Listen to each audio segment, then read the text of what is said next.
Friends, आप सब कैसे हो? आशा करती हूँ आप सब अच्छे हो, मस्त हो, लाइफ को अच्छे से एंजॉय कर रहे हो। आज की हमारी स्टोरी है सुपर लेडी अनिका की। अगर आपको मेरी वीडियो पसंद आती है प्लीज़ दोस्तों के साथ शेयर करें, लाइक करें, कमेंट करें और कमेंट सेक्शन में ज़रूर बताएं कि आपको मेरी स्टोरी कैसी लग रही है। बिना किसी देरी के हम वीडियो को स्टार्ट करते हैं। Video start.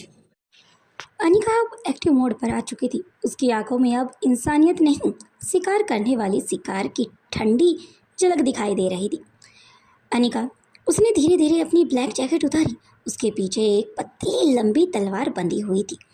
चांद की हल्की रोशनी उस तलवार पर पड़ रही थी, इतनी पतली कि हवा को भी चीर दे। इतनी खतरनाक की वार होने के बाद दर्द महसूस करने तक का भी समय ना लगे। अनिका ने तलवार हाथ में ली। स स स की आवाज़ आने लगी। तलवार की आवाज़ सुनते ही अंदर छिपे कुछ लोग सतर्क हो गए। जो कुछ समय अनिका ने जिन्हें मौत के घाट उतारा था, क्योंकि अनिका जानती थी अंदर और भी व्यक्ति हैं। वो आ चुकी थी क्योंकि यहाँ की पूरी इन्फॉर्मेशन अनिका को मिल चुकी थी, यहाँ के बारे में। और मीरा को जो हमला हुआ है वो होने वाला था, ये बात अनिका को पहले से ही पता थी। लेकिन उसे नहीं पता था कि इतनी देख रेख में भी वो व्यक्ति मीरा पर हमला करेंगे। अब अनिका उन्हें किसी को भी जिंदा नहीं छोड़ने वाली थी। Black cat active mode. उनकी आवाज़ों में डर साफ दिखाई दे रहा था, लेकिन अब बहुत देर हो चुकी थी। धीरे धीरे अनिका फैक्ट्री के अंदर बढ़ी। पूरा हॉल अंधेरे में डूब चुका था। अगले ही पल अनिका की तलवार हवा में घूमी और जो आदमी अनिका के करीब हाथों में हथियार लेकर आगे बढ़ रहे थे, अनिका ने एक लॉन्ग जंप किया और बिल्कुल चारों तरफ अपनी तलवार को घुमाया। उन आदमियों की चीख निकल पड़ी। उसका हथियार जमीन पर गिर चुका था। कराने की आवाज़ लोगों की आने लगी। बाकी लोग घबरा गए। मरो उसे। चारों लोग एक साथ उसकी तरफ बढ़ने लगे, लेकिन अनिका की स्पीड इंसानों जैसी नहीं थी। वो हवा की तरह उनके बीच घूम रही थी। पहला बार धड़ा, अगला आदमी जमीन पर गिरा, दूसरा उसके पीछे आया, लेकिन अनिका घूमी और उसकी गर्दन के पास तलवार रोक दी। उसकी आंखें डर से फैल गई थी। ब्लैक कैट प्लीज, लेकिन जवाब में सिर्फ खामोशी मिली। अगले बार वो आदमी भी जमीन पर गिर चुका था। पूरी फैक्ट्री चीखों से भर गई थी, क्योंकि इन व्यक्तियों ने अंडरवर्ल्ड दुनिया में ब्लैक कैट का नाम सुना था, लेकिन आज पहली बार आंखों देख रहे थे। ऐसा हो रहा था जिसे के सामने वो व्यक्ति आने तक की हिम्मत नहीं कर पा रहे थे। लेकिन जब उन लोगों को कमान दी जाती तो उन्हें अपनी जान आगे जोखिम में डालकर आना पड़ता। वहीं कबीर सिंह की कार तेज स्पीड से उस फैक्ट्री की तरफ बढ़ चुकी थी। उसकी आंखों में बेचैनी थी। उसे सिर्फ अनिका की चिंता थी, लेकिन उसे अब नहीं पता था कि जिस लड़की को वो बचाने जा रहा है वो खुद मौत बन चुकी है। उधर फैक्ट्री के अंदर एक आदमी डरते हुए पीछे हट रहा था। उसके हाथ कांप रहे थे। तुम इंसान नहीं हो। अनिका धीरे इसकी तरफ बढ़ी। तलवार से खून की बूंदें नीचे टपक रही थी। तुम लोगों ने गलत इंसान को छेड़ दिया है। उसकी आवाज़ बहुत ही ठंडी थी। तभी पीछे से गोली चली।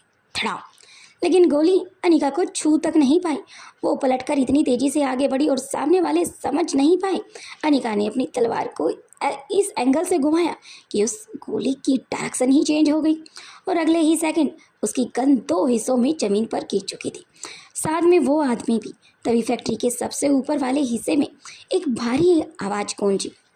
वेरी इंटरेस्टिंग ब्लैक कैट, मुझे नहीं पता था कि तुम उस लड़की को बचा पाओगी, क्योंकि मैंने तुम्हें मेल किया था, लेकिन मुझे कोई भी आंसर नहीं मिला, क्योंकि मुझे वो लड़की चाहिए थी। काफ़ी समय से मैं उस लड़की को ढूंढ रहा था। जब मुझे पता चला कि वो मारवा ग्रुप ऑफ इंडस्ट्री में काम कर रही है, तभी मैंने अपने एम्पायर ग्रुप में एक मैसेज डाल दिया था। साथ में ब्लैक कैट को ये काम सौंपा था, जिसे करने से ब्लैक कैट ने साफ तौर पर मना कर दिया था, क्योंकि ब्लैक कैट कोई भी ऐसा काम नहीं करती जो लोगों को परेशानी दे या बेगुनाह को गुनाह की सजा दे। तभी एक काला साया रेलिंग पर खड़ा था। चेहरा अंधेरे में छिपा हुआ था। आखिरकार ब्लैक कैट से मुलाकात हो ही गई। उस व्यक्ति ने बड़े ही आक्रोश के साथ कहा। अनिका की पकड़ तलवार पर और मजबूत हो गई। कौन हो तुम? वो आदमी हल्का सांसा, जिसे तुम सालों से ढूंढ रही हो। अनिका की सांसें भारी हो गई। मैं किसे ढूंढ रही हूँ और कौन हो? तभी वह व्यक्ति फिर अपनी आवाज़ में भारी भरकम आवाज़ से बोलता है, मैं सर जी का आदमी हूँ। पूरा माहौल अचानक शांत हो गया। तभी पीछे से कदमों की तेज आवाज आई। कबीर सिर्फ फैक्ट्री के अंदर पहुंच चुका था, लेकिन जैसे ही उसने सामने का दृश्य देखा उसकी आंखें फैल गई। चारों तरफ घायल लोग पड़े थे, खून, टूटे हथियार और बीच में खड़ी ब्लैक ड्रेस के साथ एक लड़की जिसका चेहरा पूरी तरह मास्क को ढका हुआ था। उसके हाथ में पतली सी तलवार चमक रही थी, लेकिन कबीर उसका चेहरा नहीं देख पाया क्योंकि अनिका ने तुरंत अपना चेहरा दूसरी डायरेक्शन में घुमा लिया था, क्योंकि वह किसी को ढूंढ रही थी। उसका पूरा ध्यान अब सिर्फ लड़ाई पर ही था। सरजी ऊपर से हंस रहा था। तो ये वो इंसान है जिसके लिए ब्लैक कैट अपना खेल बिगाड़ रही है। अनिका की आंखों में गुस्सा उतर आया था। उसका नाम अपनी जुबान पर मत लाना। तभी अचानक ऊपर से दर्जनों हथियारबंद लोग नीचे कूदने पड़े। कबीर तुरंत सतर्क हो गया, लेकिन अगले ही पल अनिका बिजली की तरह उनके बीच पहुंची। स की आवाज आने लगी। उसकी तलवार हवा में चमक रही थी। एक के बाद एक आदमी नीचे गिर रहा था और साथ में खून की बूंदें जमीन पर अब पूरी तरह से ऐसा हो गया था मानो किसी व्यक्ति ने वहां पर पानी खिंडा दिया हो। कबीर पहली बार किसी को इस तरह लड़ते हुए देख रहा था। ना डर था ना झिझक थी, बस मौत जैसी खामोशी थी। कबीर जिस व्यक्ति को मारने की कोशिश करता उससे पहले ही वो जमीन पर लुढ़क कर गिर जाता, क्योंकि जहां वो अनिका की हेल्प करने के लिए आया था, लेकिन यहाँ पर उसे एक नया योद्धा, एक नया ही लड़की से मुलाकात हुई जो कि ब्लैक कपड़ों के अंदर थी। शायद कबीर सिंह को भी नहीं पता था कि ये अनिका ही है।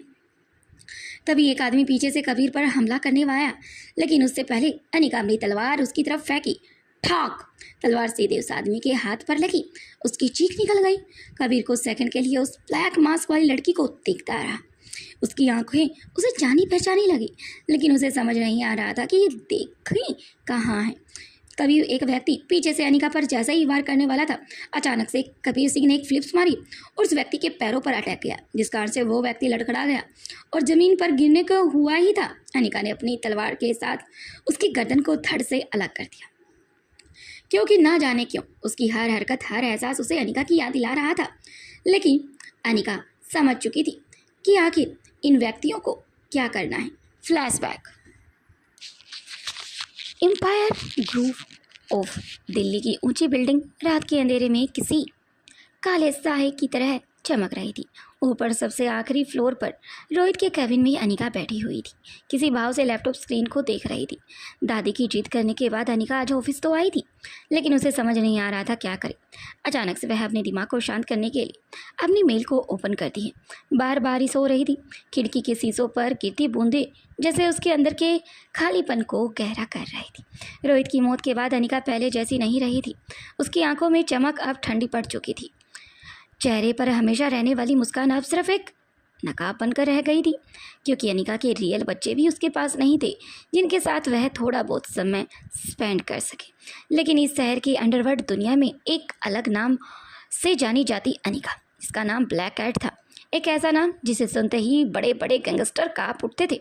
कोई नहीं जानता था कि ब्लैक कैट आखिर कौन है, पुरुष या महिला, कहाँ रहती है और क्या करती है, उसका चेहरा क्या है, उसके चेहरे के पीछे छिपा चेहरा क्या है। बस इतना पता था कि अगर ब्लैक कैट ने किसी की सुपारी या जो इंसान की मौत तय या किसी को सेव करने की बात कही है, तो अनिका उसे पूरा करती थी। अनिका अपनी कुर्सी पर पीछे टिक कर बैठी थी। उसकी उंगलियां धीरे धीरे लैपटॉप पर चल रही थी। तभी उसके फ़ोन में एक खास नोटिफिकेशन फ्लैश हुआ। वो मेल सिर्फ ब्लैक कैट के लिए ही होता था। अनिका की आंखें हल्की सी सिकुड़ गई। उसने फ़ोन खोला। स्क्रीन पर लिखा था टारगेट नेम मीरा। नीचे एक लड़की की तस्वीर भी दिखाई गई थी। साथ में लिखा था इस लड़की को ख़त्म करना है, काम पूरा होने पर जितनी रकम मांगोगे मिलेगी। साथ में वो जानकारी भी थी जो तुम सालों से ढूंढ रही हो। अनिका की आंखें अचानक से चमक आई। उसे तस्वीर को जूम किया और अगले ही पल उसकी सांसें हल्की सी रुक गई। ये वो कुर्सी से सीधे होकर बैठ गई। उस लड़की को वो पहचानती थी। मीरा, एम्पायर ग्रुप नई ज्वाइन हुई थी लड़की, वही शांत रहने वाली, हमेशा डरी हुई सी नज़र आने वाली लड़की, लेकिन सबके सामने ऐसा दिखाती थी वह किसी से नहीं डरती, ना उसे किसी से कोई भी किसी भी बात का फ़र्क पड़ता है। लेकिन जो चीज़ें अनिका ने उसकी आंखों में देखी थी, शायद वो किसी ने उसे जानने और देखने की कोशिश ही नहीं की।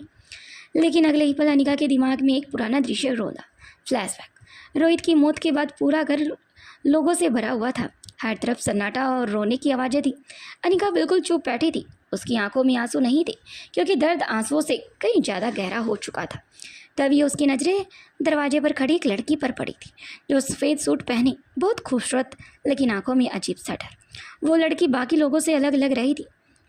उसने रोहित की तस्वीर की तरफ देखा और उसकी आंखें भर आई।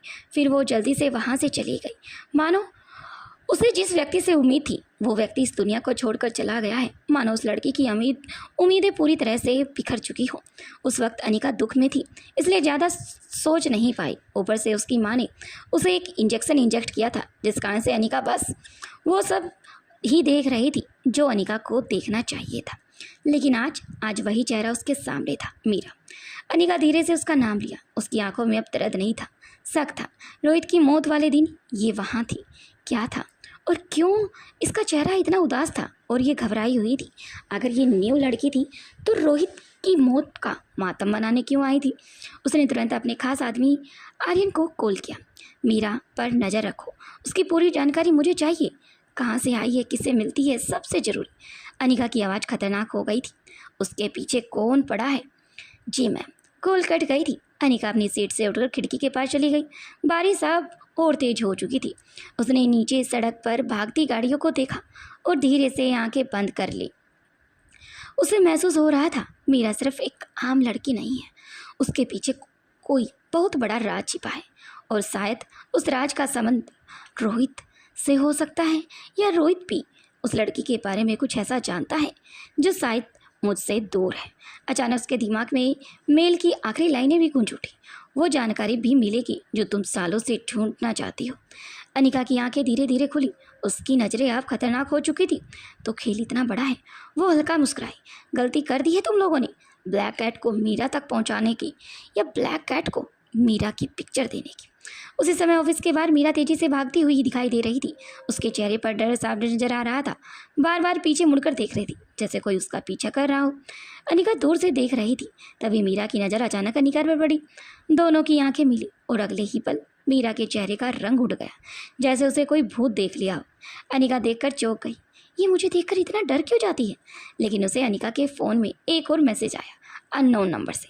ब्लैक कैट, अगर सच जानना चाहती हो तो मीरा की जिंदा मत छोड़ना। मैसेज पढ़ते ही अनिका की आंखें सिर्फ बर्फ़ जैसी ठंडी हो गई। और तुम्हें कुछ दिनों का ही समय दिया जाएगा। अगर तुमने अपना काम समय पर नहीं किया तो शायद इस काम को अंजाम हमारे आदमी ही देंगे। इतना मैसेज पढ़ने के बाद अनिका फ़ोन को अपनी पॉकेट में डाल लेती है और अनिका समझ जाती है कि ज़रूर मीरा के पीछे कुछ तो ऐसा है जो उसके जानने लायक है। वही अनिका अपने ख्यालों की दुनिया से बाहर आती है। अब उसे समझ आ जाता है कि आखिर ये लोग ब्लैक कैट के पीछे क्यों लगे हुए हैं, क्योंकि उसने अपना काम समय पर नहीं किया। और शायद मीरा को मौत के घाट उतारने की यही वजह थी, क्योंकि ब्लैक कैट ने उसे अभी तक जिंदा जो रखा था। अब मीरा की मौत या मीरा की जो कंडीशन है, उसका जिम्मेदार अनिका खुद को कह रही थी। और शायद ये वही वजह थी जो अनिका को इतना क्रूर और इतना क्रोधित बना रही थी, क्योंकि अनिका ने मन में जो धारणा बना ली उसे कोई भी नहीं बदल सकता। शायद अनिका भी खुद नहीं बदल सकती। जहाँ उन लोगों ने मीरा को मारने की सुपारी दी थी, लेकिन अनिका ने खुद से वादा किया था वह मीरा का असलियत जानेगी और उसे इन लोगों से बचाएगी। लेकिन आज ऐसा कुछ नहीं हुआ, जिस कारण से अनिका फिर से ब्लैक कैट की कपड़ा से अनिका ने फिर से वही रूप, वही अवतार ले लिया था, जिसे कुछ समय तक अनिका ने दूरी बना ली थी। अनिका समझ गई थी कि शायद ऐसे काम नहीं होने वाला। वे लोग बार बार उसे परेशान करेंगे, इसलिए जो सामने आएगा वो मौत की नींद सोएगा। अब वह किसी को नहीं छोड़ने वाली, भले ही उसके सामने कोई अपना क्यों ना आ जाए जो उसे धोखा दे रहा है, जो पूरी दुनिया का बुरा करना चाह रहा है। अब अनिका किसी को भी जिंदा नहीं छोड़ेगी। ये सब सोचकर अनिका की आंखें अब पूरी तरह से लाल हो गई, मानो आंखों में से अब आंसू नहीं बल्कि खून की बूंदें बहने वाली हो। वहीं अब कबीर सिंह भी एक्टिव मोड पर आ चुका था। कबीर सिंह की पर्सनैलिटी काफ़ी अट्रैक्टिव थी, लेकिन अभी वो भी काफ़ी सीरियस लग रहा था, क्योंकि वह सामने खड़ी ब्लैक आउटफिट पहने हुई लड़की की हेल्प करना चाहता था। क्योंकि कुछ समय पहले कबीर सिंह की जान खुद उस लड़की ने ही बचाई थी। तभी वे ब्लैक कैट कहते हुए उसकी तरफ बढ़ रहे थे। अब कबीर सिंह को शायद सामने खड़ी वाली लड़की या आउटफिट पहने हुए उस इंसान के बारे में, उसकी आइडेंटिटी के बारे में पता लग चुका था कि अंदर कोई ब्लैक कैट है, यानी कि कोई लड़की है। ये सब कबीर सिंह के दिमाग में आ जाता है। अनिका और कबीर सिंह अब एक्टिव मोड पर आ चुके थे। जो भी इंसान उनकी तरफ बढ़ रहा था, दोनों मुंह तोड़ उनका जवाब दे रहे थे। पेरिस। स्वाति मल्होत्रा उस बंद कमरे में अकेली बैठी थी। सामने उसकी बहन रेखा की पुरानी तस्वीरें रखी थी। उसकी आंखों में आंसू लगातार बह रहे थे। उसे याद आ रहा था कैसे उसने अपनी बेटी अलीशा को खो दिया था, कैसे अनिका की बेटी लतिका को भी दुश्मनों ने उससे दूर करने की कोशिश की, और ये सब कहीं ना कहीं रेखा की गलतियों की वजह से हुआ था। लेकिन सच में भी था कि रेखा और शीला दोनों में बहनों ने ये सब किया था। अनिका ने नफरत रेखा से इतनी नहीं की जितनी वह करना चाहती थी। वो उसे अपनी बेटी से भी ज़्यादा प्यार करती थी। बस ये वही खालीपन था जिसे कि अभी तक स्वाति भुला नहीं पा रही है। शायद उसका एहसान जिस कारण से अभी तक वो जिंदा है, आज भी करती है। स्वाति धीरे से तस्वीर उठाकर बोली, काश तुमने उस दिन उनकी बात ना मानी होती रेखा, तो आज सब कुछ अलग होता। उधर रेखा उस बंद कमरे के कोने में बैठी थी। उसकी हालत पूरी तरह से टूट चुकी थी। बाल बिखरे हुए थे, चेहरे पर पछतावा था, आंखों में सिर्फ दर्द था। लंबे अरसे से वो उस गुफा के अंदर बंद थी। उसे धीरे धीरे सब पुरानी बातें भी याद आने लगी थी, छोटी छोटी बातें, जिस कारण से वह रिया के काफ़ी क्लोज थी, जो हर वक्त अनिका के पीछे घूमती रहती थी। अनिका और मेरे साथ खेला करती थी। रिया की हंसी पूरे घर में गूंजती रही थी, यहाँ तक कि पूरे पैलेस के अंदर। कभी उसे पढ़ाती, कभी उसके बाल बनाती, तो कभी उसे डांट भी मारती थी। ये सब काम रेखा करती थी। एक दिन सर्दियों का मौसम था। रिया चुपके से फ्रिज से आइसक्रीम निकाल कर खाने लगी थी। अनिका ने उसे देख लिया था। रिया वो गुस्से में उसके पास आई, तुम्हारी तबीयत पहले ही खराब है। रिया डर गई थी। सॉरी मम्मा। लेकिन अगले ही पल वो भागकर रेखा के पीछे छुप गई थी।